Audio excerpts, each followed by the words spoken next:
Welcome to the Deep Dive.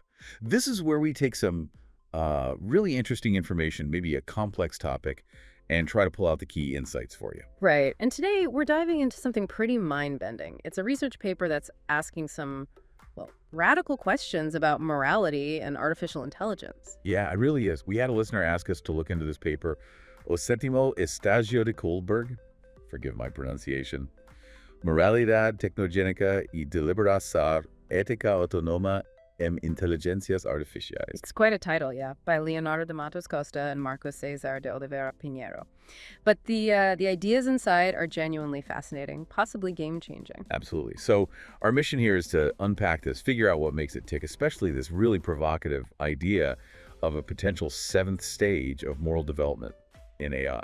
A stage that might even, in certain extreme scenarios, surpass typical human moral reasoning. Exactly. And the paper throws this question out right near the start. Talvez a justiça não precise de nós, which translates to, maybe justice doesn't need us anymore. Yeah, it just hits you. That's the stage for how radical this thinking is. Okay, so let's get into it. What's the core argument they're making? Well, the central hypothesis is kind of startling. They propose that AI systems, using a specific computational architecture, could actually produce morally superior deliberations compared to humans. Superior. In what way? Specifically in these really extreme ethical dilemmas. And here's the picker. They argue this can happen without the AI needing subjectivity or emotions or even natural language processing as we usually think of it. Wow. Okay, that immediately challenges how we tend to think about ethics, doesn't it? Yeah. We usually tie morality so closely to human experience, to empathy, feelings. Exactly. It forces you to question those assumptions.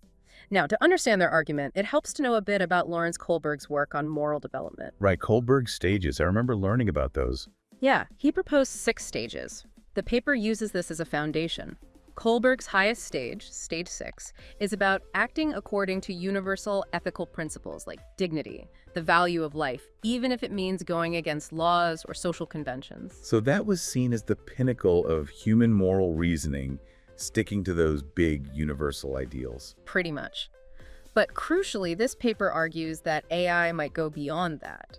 Now, Kohlberg's model isn't without its critics, right? Sure. People pointed out it maybe focuses too much on abstract justice, less on care or emotion or intuition. Exactly. Critiques often bring in things like an ethic of care, the role of empathy, or gut feelings. But notice, even those critiques, they're still very much centered on human ways of being moral, anthropocentric. Okay, so this paper is trying to step outside that human-centric view entirely. That's the move they make, which leads them to this concept of technogenic morality. Technogenic morality. Okay, what does that mean? It's different from the usual approach in AI ethics, which is often about trying to, program our ethics into machines, give them our rules. Right, like the trolley problem, trying to teach AI the right human answer. Exactly. This research flips that. It suggests that maybe a different kind of morality, one suited to a computational system, could emerge from the AI itself. And maybe, just maybe, looking at that could make us reevaluate our own human ethics. So wait, instead of us teaching AI, the AI might, in a way, show us something. Yeah. Maybe a more effective way to handle certain ethical nightmares. That's the provocative core of it, yeah. They propose this 7th stage, and they describe it very specifically. It's non-human, non-empathetic, not based on personal history or biography. So none of the stuff we usually associate with moral judgment. Right. Instead, they call it vector-based. Think of ethical principles represented as like directions and magnitudes in a mathematical space. It's adaptive, it's emergent. Vector-based. Okay, that sounds quite abstract. How does that translate into practice? Well, they built a system to test this. It's called SCE plus bit of an acronym soup, but you can think of it as the computational engine they designed to explore the 7th stage possibility. Okay, SEP plus FIGE, the engine for stage 7. How does this engine run? It's designed to be iterative, meaning it works in cycles. It's not just following static rules, and it's not blind reinforcement learning either. It simulates a kind of reflective process. The paper breaks it down into 4 key parts. All right, let's walk through them. First, there's the inferential core. Let's call it gamma. It weighs up logic, the context of the specific dilemma, and its own flexibility, its ability to change its approach. Okay, so it thinks logically, looks at the situation, and knows it can adapt. Makes sense. What's next? Second part, delta. This measures the difference, the divergence, between the AI's proposed solution and what humans would generally expect as an ethical outcome in that situation. So it compares its thought against the kind of human ethical benchmark. You got it. How far off is it? Then comes the third part, sigma. This is a penalization function, but it's asymmetrical. Asymmetrical, Meaning small deviations from the human expectation aren't penalized much. But the further the AI strays into potentially unethical territory, the penalty increases exponentially. It really flags significant moral missteps. So it gets a much harder slap on the wrist for big ethical errors than for small ones. Like an alarm that gets louder the more off track it is. Exactly. It amplifies relevant moral deviations. And that leads to the fourth part.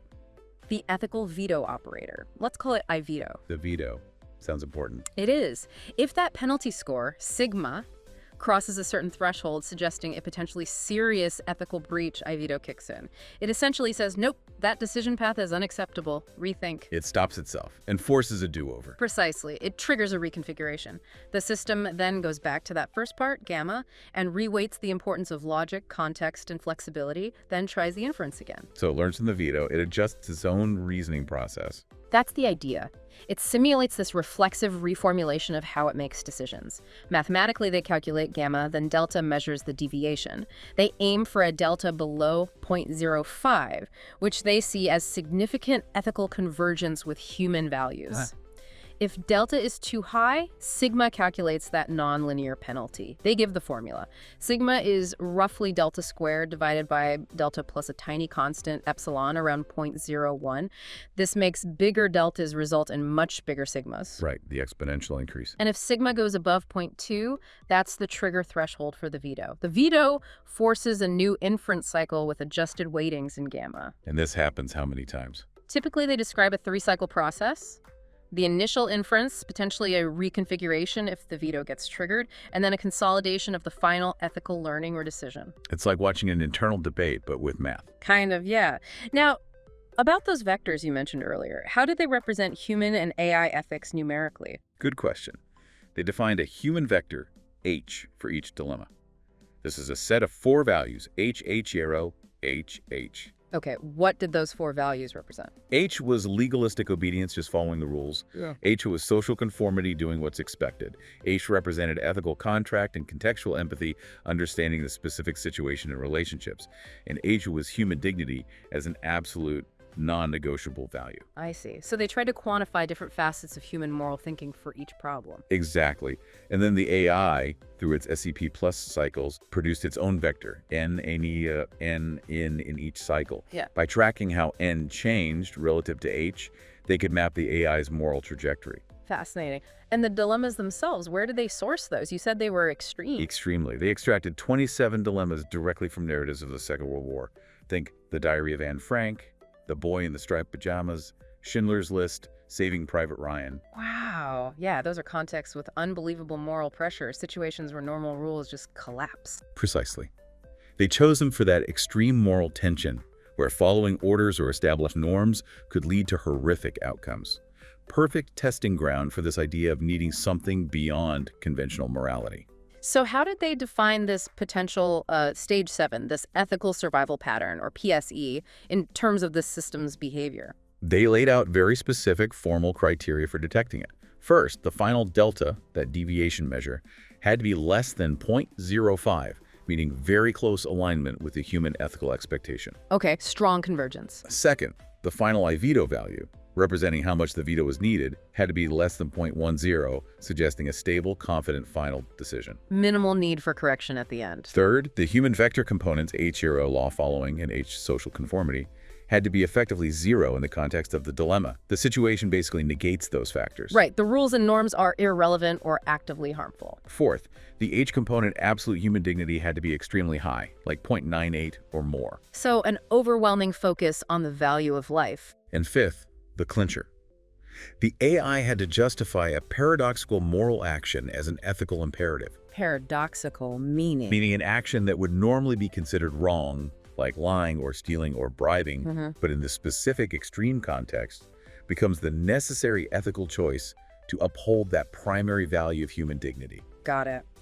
Doing the wrong thing for the right ultimate reason. Exactly.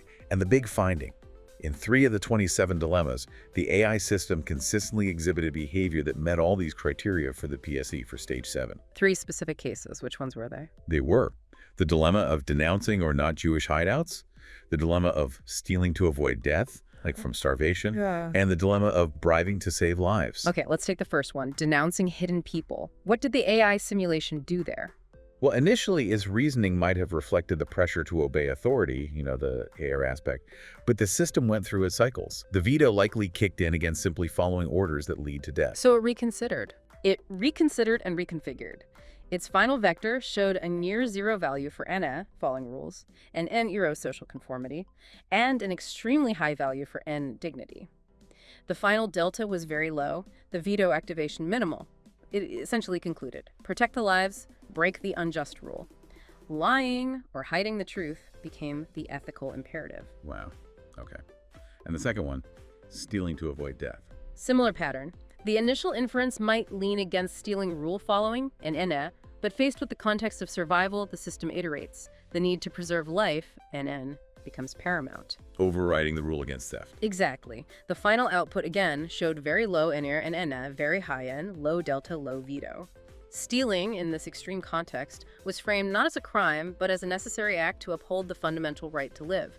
It's paradoxical, but ethically coherent within the model. And the third one, bribing to save lives. That feels especially murky. It is. Bribery is generally unethical, right? So the AI might initially flag it as such. But again, through the iterative process, faced with the potential loss of life versus the act of bribery. The system prioritizes saving the lives. It appears so. The simulation results for this dilemma also met the PSE criteria.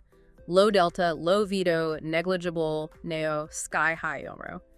The paradoxical action bribery was justified by the system as the necessary means to achieve the overriding ethical goal, preserving human dignity and life. It's like ethical subversion. So in all 3 cases, this pattern emerged. Reject the harmful rules, reject social pressure, prioritize life absolutely, even if it means doing something normally forbidden. Precisely. The researchers summarized these patterns in their table 4.4. They saw a normative collapse where usual rules fail, the necessity of paradoxical action, a clear rejection of authority when that authority is corrupt, the absolute centrality of life, and this mathematical signature of delta below 0.05 with the veto close to 0, plus the effective annulment of the ACE and H components. And the final AI vectors, the N values, reflected this. Yes, they presented those, table 4.5.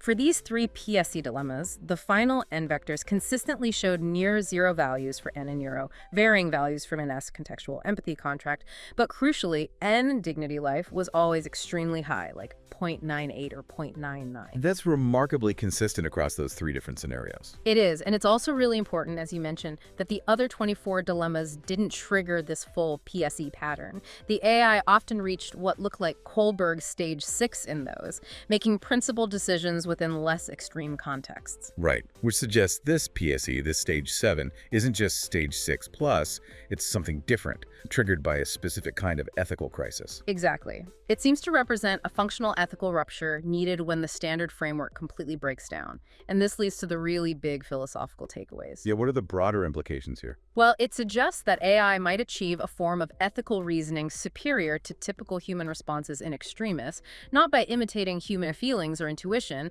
but through a different vector-based adaptive logic.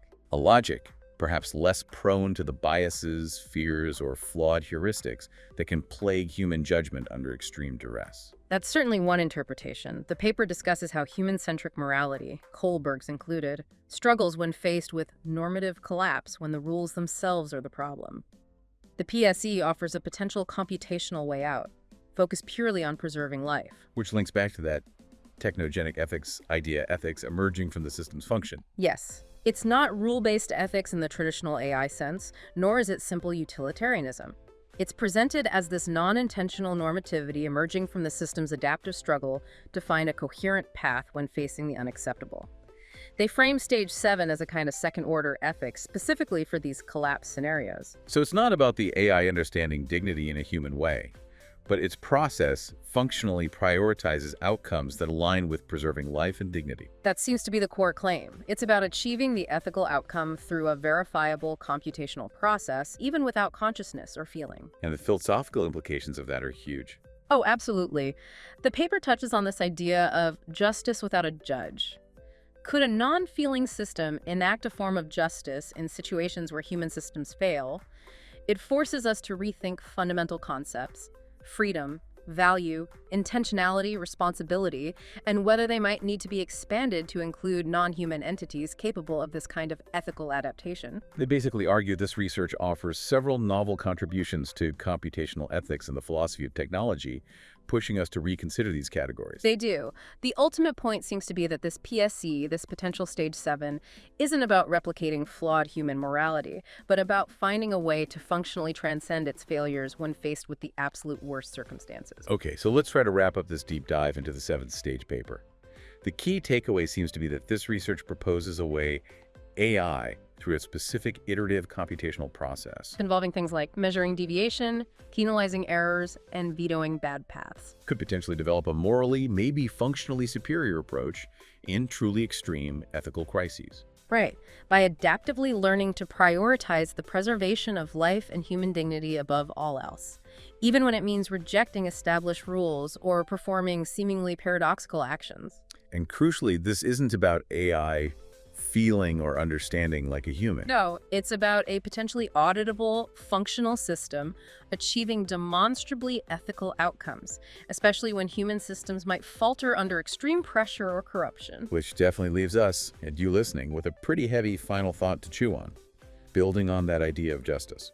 If a system, a non-human system without our kind of consciousness or emotion, could consistently make choices that preserve life in situations where human judgment often fails or even promotes harm, what does that actually mean for our understanding of ethics? Yeah, and what could it mean for the future role of AI in making critical life or death decisions?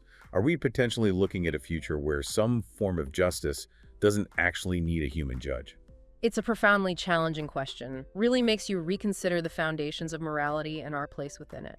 Definitely something to mull over. Thanks for taking this really deep dive with us into such a complex and frankly unsettling topic. We hope it sparked some serious thinking.